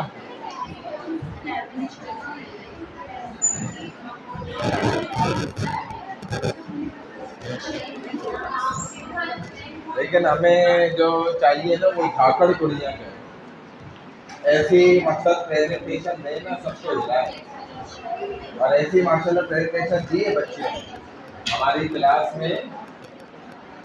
एक आइडियोलॉजी की क्लास में बच्ची ने इतनी अच्छी माशाल्लाह प्रेजेंटेशन दी, तो कोई एक दूसरी बच्ची ने और दी, वो उसको तो मैं समझता था ये पता नहीं वहाँ आएगी तो कुछ बोले ना बोले, आवाज़ भी नहीं निकले, लेकिन उसने इतनी प्यारी प्रेजेंटेशन दी है। तो पूरे नंबर में अल्हम्दुलिल्लाह, जो अच्छी प्रेजेंट करेगा तो पूरे नंबर आएंगे।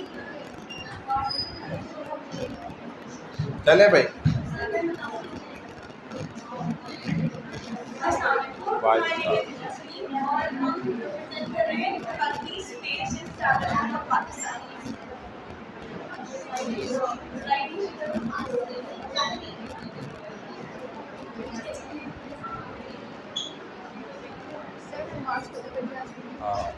Pakistan came into being in 13th August 1947, ठीक है, और पाकिस्तान बना ताकि एक इस्लामी मुल्क बना, और अब दुनिया भर में जाना जाता है one of the most important Islamic country है। एस्टैब्लिशमेंट के बाद काफ़ी मसाइल का सामना करना पड़ा, लेकिन उनको एडमिनिस्ट्रेटिव इशूज़ में और एडमिनिस्ट्रेशन ने और सब मिलके उन प्रॉब्लम्स को सॉल्व किया। जो मसाइल का सामना करना पड़ा उसमें थे एडमिनिस्ट्रेटिव इशूज़, पॉलिटिकल इशूज़ और जोग्राफिकल इशूज़। जोग्राफिकल इशूज़ में ये था सबसे पहला कि पाकिस्तान था दो विंग्स में, यानी एक था ईस्ट पाकिस्तान और एक था वेस्ट पाकिस्तान। सबसे बड़ा मसला ये था जो ईस्ट पाकिस्तान और वेस्ट पाकिस्तान में 1600 किलोमीटर का डिस्टेंस का बीच में था इंडिया, जिसकी वजह से जो ईस्ट पाकिस्तान था वो अपने आप को बहुत आइसोलेटेड फील करता था, एलिएनेटेड फील करता था, और मतलब क्योंकि गवर्नमेंट जो थी वो आपकी थी वेस्ट में, जो इंडस्ट्रीज थी, जो डेवलपमेंट थी वो सब थी वेस्ट में। ईस्ट पाकिस्तान जूट सप्लाई करता था, लेकिन 70% ऑफ द वर्ल्ड में मतलब जूट सप्लाई करता था, लेकिन क्योंकि उसके पास मिल्स अवेलेबल नहीं थी तो वो इंडिया के जूट सप्लाई करता था, इंडिया में चीप प्राइसेस में आता था। इसके अलावा जो बॉर्डर्स क्रिएट की गई थी वो रेंडम में क्रिएट की थी 5 वीक्स में, लेकिन जो बॉर्डर्स जिस तरीके से क्रिएट की गई थी मोहम्मद अली जिन्ना कायद-ए-आज़म के हिसाब से वो बहुत अनफेयर था पाकिस्तान के साथ। इसके अलावा वाटर स्ट्रक्चर में भी काफ़ी मसाइल आया, जो बस आ जाओ जल्दी आ जाओ। ट्रीटी जो कि 1960 में हुई उसके रिजॉल्व किया गया। वेस्ट पाकिस्तान जो है उसमें हमारा मोस्टली गवर्नमेंट्स, इंडस्ट्रीज और सब कुछ मतलब डेवलप्ड था, गवर्नर्स थे, लेकिन जो ईस्ट पाकिस्तान था वो इतना अंडर डेवलप था कि वहाँ पे गवर्नमेंट नहीं थी, गवर्न करने के प्रॉपर एडमिनिस्ट्रेशन नहीं थी, इंडस्ट्रीज नहीं थी, घर की रहाइश नहीं थी, जिसकी वजह से ये मसाइल आए। डिफेंस सिस्टम भी बहुत डिस्टर्ब था इसकी वजह से, क्योंकि दो अलग अलग हिस्सों में बहुत बना हुआ था और बीच में था इंडिया, और इनको फिर ओवरलुक किया, लेकिन एट दी एंड पाकिस्तान दो इसमें बैठा और फिर आखिर में वो अलग हो गया, वो ऑर्गेनाइजेशन नाम से जाना जाता है, और हम पाकिस्तान जो वेस्ट पाकिस्तान है वो पाकिस्तान। ठीक अस्सलाम वालेकुम everyone, Saina Shahzad. My topic is political issues or problems, you can say, from establishment of खामोश Pakistan. हो जाए, बातें नहीं करोगे। अच्छा, होता बेसिकली ये है कि जब establishment होती है पाकिस्तान की इनकी सुन लो। 1947 के अंदर, तो कायद आज़म की डेथ हो गई 1 साल बाद 1948 में। तो पाकिस्तान के पास वैसे भी कोई गवर्नर होता नहीं है, लीडर नहीं होता संभालने के लिए। पाकिस्तान में ऑलरेडी वैसी क्राइसिस के साथ हम लोग आज़ाद होते हैं, उसके बाद फिर ऊपर से लीडर की भी डेथ हो जाती है, तो और प्रॉब्लम हो जाती है। फिर 4 साल बाद 1951 के अंदर लियाकत अली खान को असैसिनेट कर दिया था। असैसिनेट का मतलब ये है कि उनको ज़बरदस्ती पॉलिटिकल इश्यूज़ के बेसिस पे कत्ल कर दिया था। तो इससे ये होता है कि दो लीडर्स जो थे, हमारे प्राइम मिनिस्टर और गवर्नर, दोनों की डेथ हो जाती है और फिर हमारे पास कोई भी नहीं होता लीड करने के लिए पाकिस्तान को। तो काफ़ी अर्से तक तो पाकिस्तान बेचारा ऐसी इस हालत में होता है कि कोप अप नहीं कर सकता। दैन कॉन्स्टिट्यूशनल इशूज़ ये होते हैं कि उसके अंदर 9 साल तक कोई कॉन्स्टिट्यूट जो है ना वो पेश नहीं किया जाता। फिर चौधरी रहमत अली जो है वो फर्स्ट टाइम इंट्रोड्यूस करवाते हैं इसको और 9 साल बाद जाके फाइनली एक कॉन्स्टिट्यूट हो जाता है। दैन पॉलिटिकल इंस्टेबिलिटी होती है, वीक गवर्नमेंट होती है, बार बार प्राइम मिनिस्टर चेंज हो रहे हैं, कोई आ रहे हैं फिर कोई आ रहे हैं, फिर उसके बाद कोई प्राइम मिनिस्टर रिमूव हो रहे हैं। वीक पॉलिटिकल पार्टीज भी होती हैं जिसके अंदर पार्टीज को इस बेसिस पे चूज़ किया जाता है कि पर्सनैलिटी कितनी अच्छी है इस बंदे की, इसको चूज़ कर देते हैं, बजाय ये देखने की क्वालिटीज़ क्या है इस बंदे के अंदर, क्या वो लीड कर सकता है इस पाकिस्तान को या नहीं कर सकता। दैन ब्यूरोक्रेसी होती है, मिलिट्री इन्फ्लुएंस हो जाता है। मिलिट्री इन्फ्लुएंस का मतलब ये है कि मार्शल लॉ लग जाते हैं, आर्मी मिलिट्री सब लोग मिलकर पाकिस्तान को चलाने की कोशिश करते हैं, जिससे और डेमोक्रेटिक जो है सिस्टम वो वीक हो जाता है हमारा। और अयूब खान फर्स्ट टाइम 1958 के अंदर मार्शल लॉ लगाते हैं, जिसकी वजह से और क्राइसिस बढ़ते हैं। प्रोविजनल एंड रीजनल इश्यूज होते हैं ईस्ट और वेस्ट पाकिस्तान के दरमियान में, जो कि ईशा ने समझाया भी है कि उसके अंदर ये होता है कि दो मुल्क जब अलग अलग इतनी दूर दूर होते हैं तो साथ साथ नहीं चल सकती पॉलिटिक्स और बहुत प्रॉब्लम होती है। वैसे भी वो लोग इतने नाराज थे कि वो उनको लगता कि हम लोग बहुत इग्नोर करते हैं उन लोगों को था कि हमें उर्दू लैंग्वेज को नेशनल लैंग्वेज बनाना, हम लोगों को चाहिए कि हम लोग जो है वो बंगाली लैंग्वेज को नेशनल लैंग्वेज बनाएं, जो कि अपनी बात देखते हैं ठीक नहीं थी कि वो लोग इतनी दूर थे तो उर्दू लैंग्वेज बोल के क्या बात करते थे। दैन वीक डेमोक्रेटिक सिस्टम था, डिले हो गए थे इलेक्शन के अंदर काफ़ी अर्से तक, कोई प्राइम मिनिस्टर नहीं था, कोई लीडर नहीं था, नो स्ट्रॉन्ग डेमोक्रेटिक ट्रेडिशनल्स थे। उसके बाद सेंट्रलाइज पावर पे थी जो कि कोई मिलिट्री रह सकती है।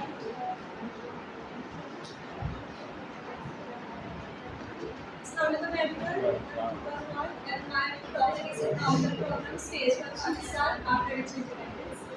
तो at the time of independence Pakistan की इकोनॉमी बहुत ज़्यादा वीक थी और पाकिस्तान बहुत इकोनॉमिकली बैकवर्ड और अंडर डेवलप्ड एरिया से कंसिस्ट करता था। पाकिस्तान की इकोनॉमी जो थी वो हेवीली एग्रीकल्चर पर डिपेंड करती थी और उसका इंडस्ट्रियल बेस इतना स्ट्रॉन्ग नहीं था जो सस्टेनेबल ग्रोथ की ज़रूरत होता है। और ऐसे की डिवीजन इंडिया और पाकिस्तान के दरमियान, उसके बाद पाकिस्तान की इकोनॉमिक कंडीशन और ज़्यादा ख़राब हुई। पाकिस्तान की इकोनॉमी एग्रीकल्चर जो था इंडिपेंडेंस के बाद पाकिस्तान का वो बहुत ज़्यादा ऑब्सोलीट था, बहुत ज़्यादा आउटडेटेड था, जिसने और ज़्यादा खराब कर दी इकोनॉमिक कंडीशन। उसके बाद इंडस्ट्रियल जो इंडस्ट्रीज थी मेजर और तो खुद ही बात नहीं है, बातें करती है उसके साथ ग्रुप में औरों को क्या खामोश करवाना। और फाइनेंशियल इंस्टीट्यूशन जो थे वो इंडियन टेरिटरी में लोकेट करते थे और इनको कंट्रोल भी इंडियंस करते थे क्योंकि मुस्लिम जो थे वो एजुकेशन और फाइनेंशियली बहुत पीछे रह गए थे।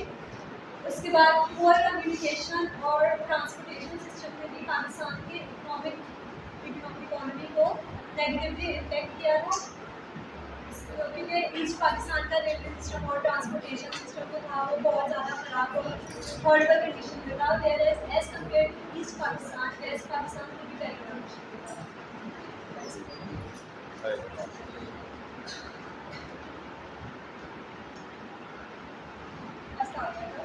My topic is social problems faced by Pakistan after the independence. So, in 1947, after the independence, Pakistan faced many social problems as it was newly independent. उनके पास proper financial resources नहीं थे और बहुत सारे refugee crises थे, refugee crisis थे, like community की professional and language difficulties की, हमारे पास पॉवर्टी के, अनएम्प्लॉयमेंट की, क्योंकि जब पाकिस्तान इंडिपेंडेंस के बाद जो है बहुत सारे हमारे पास जैसे फाइनेंशियल एड के और रिसोर्स थे, तो हमारे पास स्कूल कॉलेज थे जिससे हम अपने लोगों को एजुकेशन दे सकते। तो उसमें जो है वो हमारा इलिटरेसी का रेट ज़्यादा था और हमारे पास पॉवर्टी के साथ क्योंकि अनएम्प्लॉयमेंट थी। और इसके बाद जब बहुत सारे मुसलमान इंडिया से पाकिस्तान माइग्रेशन करके आए थे, तो हमारे पास सेटलमेंट टैक्स थी, हमारे पास अकोमोडेशन है कि उनकी हेल्प करनी थी, तो उसका भी बहुत सारे हमने सोशल प्रॉब्लम्स फेस की। और दूसरा ये था कि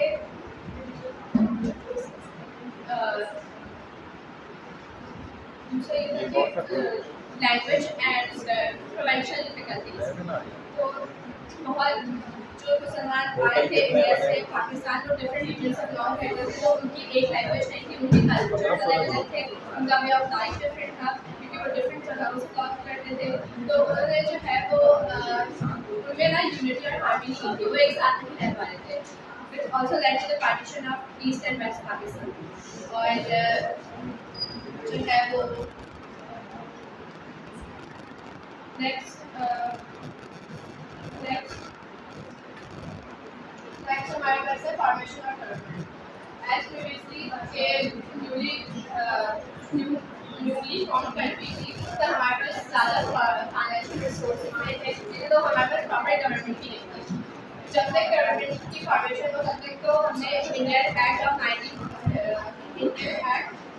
हमने फॉलो किया था और डेफिनेटली उसको हमने यूज़ किया था जो 1935 में बना था। उसके अलावा हमारे पास जो है वो लैक ऑफ एक्सपीरियंस लीडर्स था, शॉर्टेज ऑफ गवर्नमेंट ऑफिसर्स थे और डिवीजन ऑफ असेट्स का भी इशू था क्योंकि जो पैसे हमें इंडिया से मिलने वाले थे वो कश्मीर शुरू से डिले हो गए थे, तो वो हमें बाद में मिले थे। इससे हमें टेम्परेरी जो हमने गवर्नमेंट बनाई हुई थी उनको बिल्कुल जीरो से स्टार्ट करना पड़ा था, ना हमारे पास फर्नीचर था, ना प्रॉपर सप्लाईज थे, कुछ भी नहीं था। इसके अलावा जो लीडर्स थे हमारे जो इंडिया में थे वो वहीं रह गए थे जो एक्सपीरियंस थे, तो उनके पास ना प्रॉपर एजुकेशन थी क्योंकि प्रॉब्लम्स इतनी थी फाइनेंशियल के उनको प्रॉपर एजुकेशन नहीं मिली। तो इसके अलावा जो है जो मुस्लिम्स आए थे इंडिया तो उनको भी अकोमोडेशन प्रोवाइड करनी थी, फूड और हेल्थ केयर, वो सभी गवर्नमेंट ने नहीं देखा। अब हमारे पास इधर था नहीं कि हम वो सब उनको ना दे सकें, तो इसलिए उन्होंने जो है अभी उनको टेम्परेरी उनको हेल्प किया, उनको एड प्रोवाइड करी और इसके बाद नेक्स्ट अगेन हमारे पास वही प्रिवेंशन और लैंग्वेज है। तो जो है ना कल्चर और लैंग्वेज के डिफरेंस की वजह से गवर्नमेंट के लिए बहुत मुश्किल हो गया था कि दोनों ईस्ट और वेस्ट को एक साथ लाना, एक यूनिटी में उनको करना, उनमें स्टेबिलिटी आना।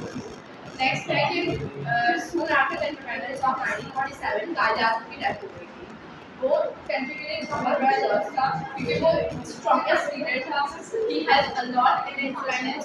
तो जब उनकी डेथ हुई तो उनका बहुत नेगेटिव इफेक्ट आ रहा था उनके ऊपर और उनकी बिल्कुल होप्स खत्म हो गई थी।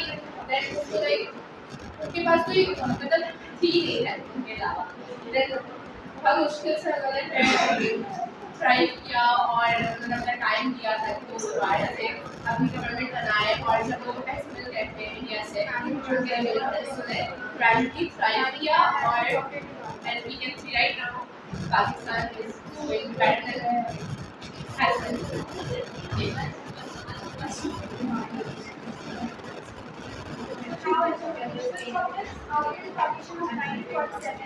Pakistan faced serious population problems. Millions of Muslims migrated from India to Pakistan, which created huge challenge for the country. There was not enough houses and resources for them to manage. As a result, many refugees had to live in tents and camps. These camps lacked basic facilities like clean water, electricity, proper sanitation, etc. Major cities like Karachi were overcrowded. Because many refugees had to live there for safety in their jobs. This put heavy pressure on the cities like Karachi and their already weak infrastructure. The government tried to sell by removing the refugees the houses left behind by removing 6. but this led to disputes, unfair distribution, and corruption. आप तो अपने दोस्तों को नहीं बोल रही, मुझे बोली जा रही हो। उनको बोलो ना, वो कह रही थी आ रहे हैं नहीं कैसे नहीं आ रहे? मैंने सर को वही सर नहीं ले रहे ना, बोलो तुम्हारी कैसे सर पहले मुझे नहीं कोई ले नहीं रहे। लगा। भाई मैं तो देने के लिए तैयार हूँ, मुझे अभी बोलो मैं रेडी हूँ, आ जाओ जल्दी दे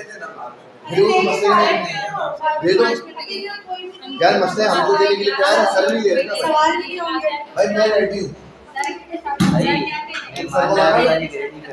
भाई, मैं तो रेडी हूँ, मैं तो अपनी रेडी मेरी बोलने को मैं तो ये तो प्रेजेंट कर रहे हैं, इनकी ले लेना बस, इनकी भी ले ले, आ जाओ आओ। टाइम नहीं है ना, ये भी प्रेजेंट कर रहे सर हैं। हम भी करवा लें इनसे, वरना ये बोलेंगे बाद में, ले ले आ जाओ, सुबह आ जाओ। क्लास में फिर देना पड़ेगा, प्रेजेंट दोबारा करना पड़ेगा। नहीं जब भी अभी गए तो अभी दे दें फिर तो अभी देंगे तो दोबारा देना पड़ेगा क्लास में सबके सामने। वो कॉन्फिडेंट तो अलग होता है ना। चलो स्टार्ट करो करो। नहीं नहीं आपका तो मैं दे रहा हूँ ना, सही सर इनकी भी प्रेजेंटेशन दे चले। सर एक है क्लास के साथ हाँ हाँ तीनों। सर ये लोग दोबारा देंगे ना फिर तो इन्होंने तो मुझे क्लास में ही बोला है कि मैं प्रेजेंट हम लोग कर लेते हैं, लेकिन मैंने इनको खुद जाने दिया है। इनका तो मसला ही नहीं है ना।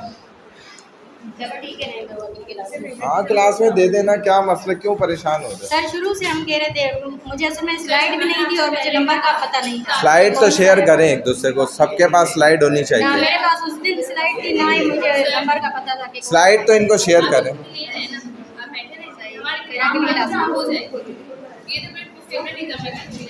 नहीं असल में मैंने इनको क्लास में ही देनी थी। सर वैसे बात सुने मेरी, इन ग्रुप से पहले जो ना इन लोगों ने बोला होता आप इनकी दे चलो बैठो आ जाओ, बैठो बस ले बैठ जाओ चलो। start हाँ चलो भाई चलो बस ले रहे बैठी हो। नहीं सर ने कहा है नहीं होगी नेक्स्ट क्लास में, आज होगी बस खत्म। बस आज ले रहे हैं बस, ठीक है। आज ही दे रहे हैं सर की बात। नेक्स्ट वीक नहीं ले रहे बस, नेक्स्ट वीक आज ही चलो चले चले आप इसमें। बात दे के जाओगे आप 3 बजे आज ही बैठ जाओ। आज ये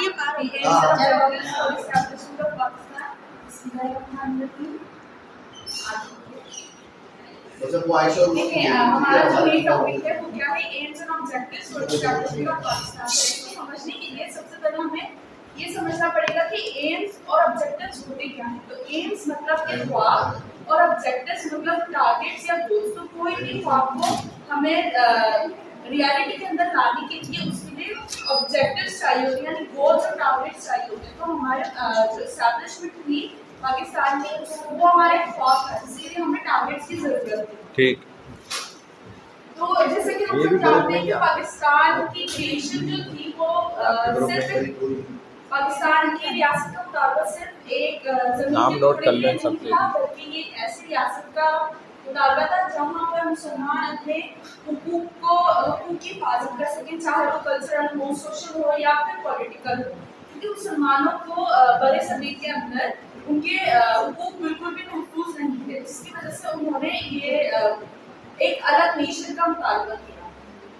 तो अब उसके लिए हमें कुछ टारगेट्स की भी जरूरत थी, उसकी एस्टैब्लिशमेंट के लिए, उसकी तरक्की के लिए। तो वो क्या थे, वो गोल्स, वो ऑब्जेक्टिव्स क्या थे। तो वो गोल था, पहला गोल था हमारा social and political development of Muslim. आपको पता है कि किसी भी चीज़ के लिए हमें पॉलिटिकल सियासत की जरूरत लाजमी होती है, और सियासत के साथ साथ हमें सोशली भी हमें स्ट्रॉन्ग होना होता है, ग्रो करना होता है किसी भी तरक्की को हासिल करने के लिए।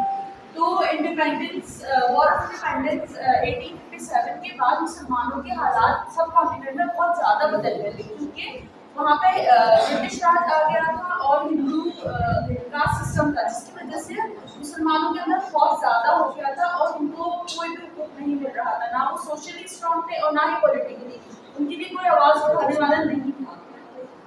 उनको डिस्क्रिमिनेशन का सामना करना पड़ता था, उनको ना जॉब मिलती थी, उनका कत्लो गारत हुआ करता था और उनकी प्रॉपर्टीज वगैरह सब को हिंदुओं ने और ब्रिटिश ने बहुत ज़्यादा टॉर्चर किया था, उनको उनके सारे छीन लिए थे, जिसकी वजह से मुसलमानों को ये रियलाइज हुआ कि वो एक अलग वतन का मुताबिक करें जहाँ पर इस्लाम के प्रिंसिपल्स के मुताबिक अपनी ज़िंदगी सुकून से किसी दबाव के बगैर गुजार सके। सही।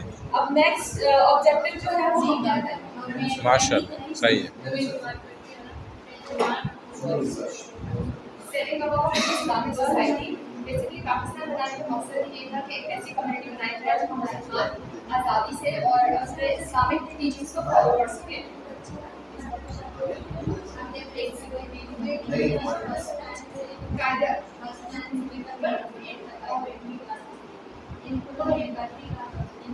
ऊपर ऊपर करो। फोर्थ या फिफ्थ स्लाइड है ना इनकी, 7 पे आ जाओ आप।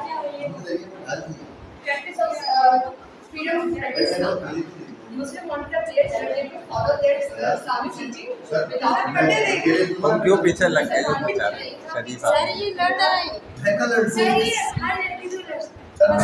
जानबूझ के। नहीं सर, मैंने ऐसा सही है सही है। हाँ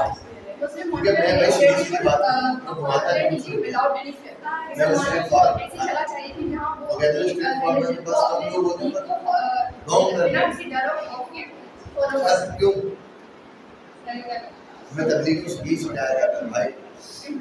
आगे करो ना, अगले में।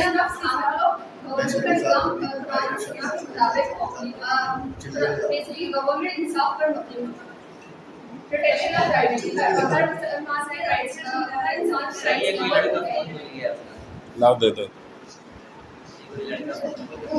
अच्छा है, जरूरत थी वैसे ही।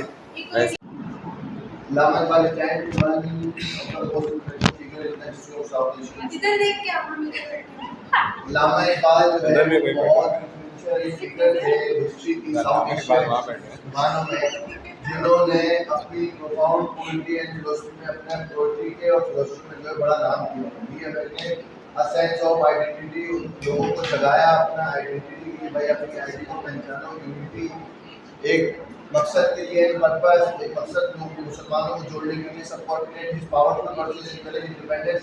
उनकी लाइफ जो है वो पोइट्री की इतनी वर्सेस होती थी कि वो इनकरेज करते थे मुसलमानों को कि वो किस तरह से अपने आप को पहचाने, अपने आप को and the recognization of inner potential inspiring and inspire nation to dream of freedom and dignity. मतलब वो अपने लोगों को पहचाने और अपनी चीज़ों को पहचाने, मुसलमान इंडिपेंडेंट होने के लिए उन्होंने बहुत अपने कोशिश की कि अपने ड्रीम को और अपने इंडिपेंडेंस मतलब खुद मुख्तारी को पहचानने के लिए उन्होंने बड़ी मेहनत की अपनी पोइट्री और फिलोसफी से।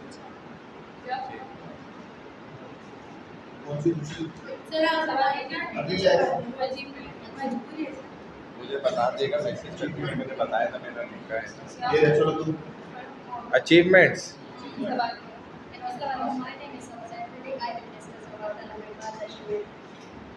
And the member earned the title Charitable Direct Poetry of his meaningful poetry. His poetry was above the Muslims of subcontinent. He was honored for his great work and he was honored for his great achievement and valuable work in literature and philosophy. He was given the title Sir by the British government.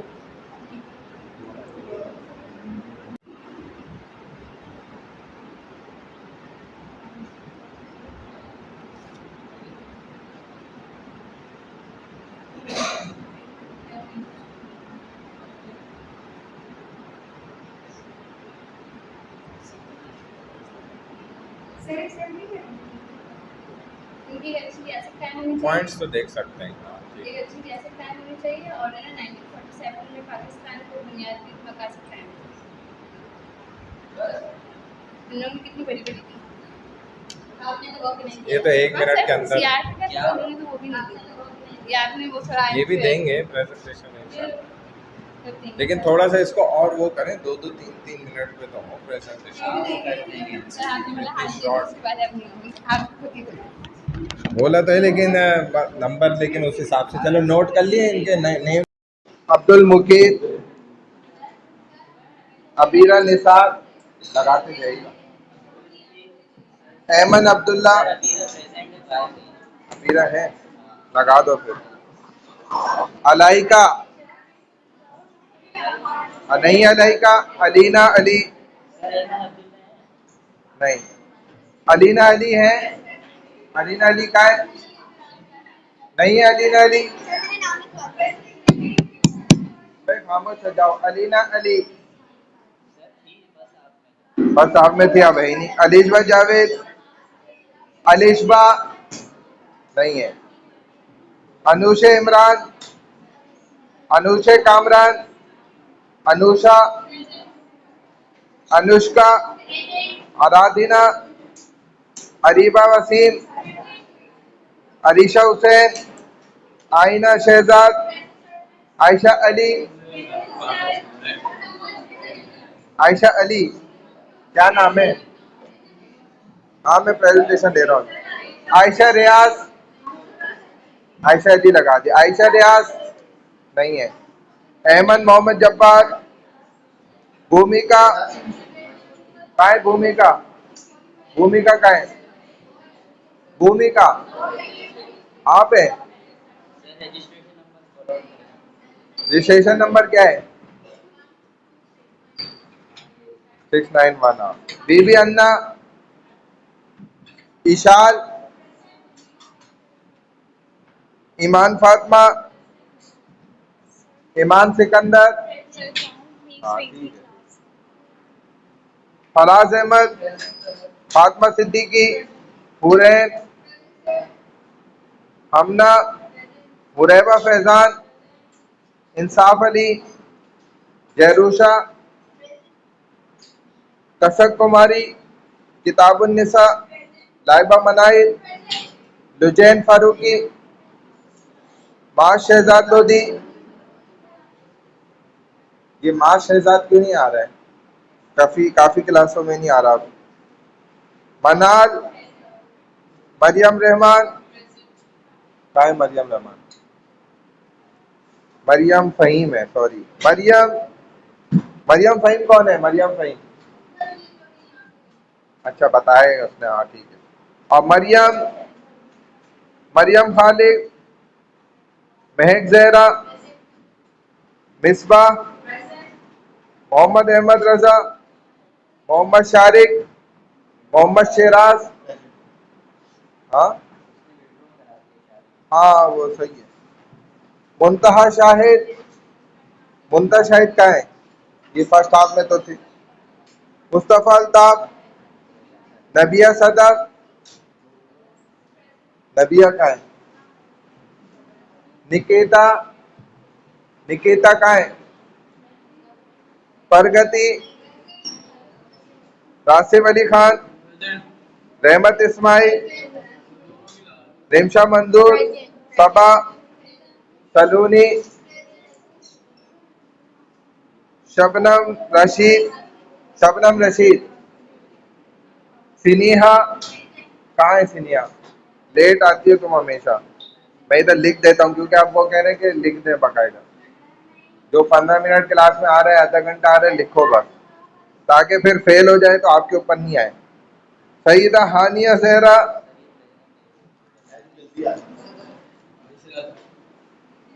और सिनीहा आप हैं। सईदा निदा हाशमी,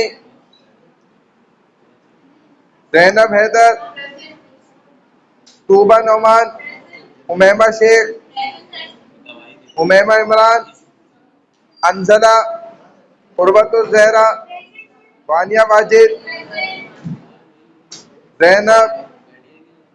जैनब जावेद, बता दी गई। कौन कौन है आपके group में? आप 3 हैं। सर आपने हमारी प्रेजेंट लगाई है ना, शेख क्या? शेख हाँ लगा दिए। सर स्नेहा की लगाइए, स्नेहा सनीहा लगी है, सनीहा ये लगी। पहली वाली फैन लगी है।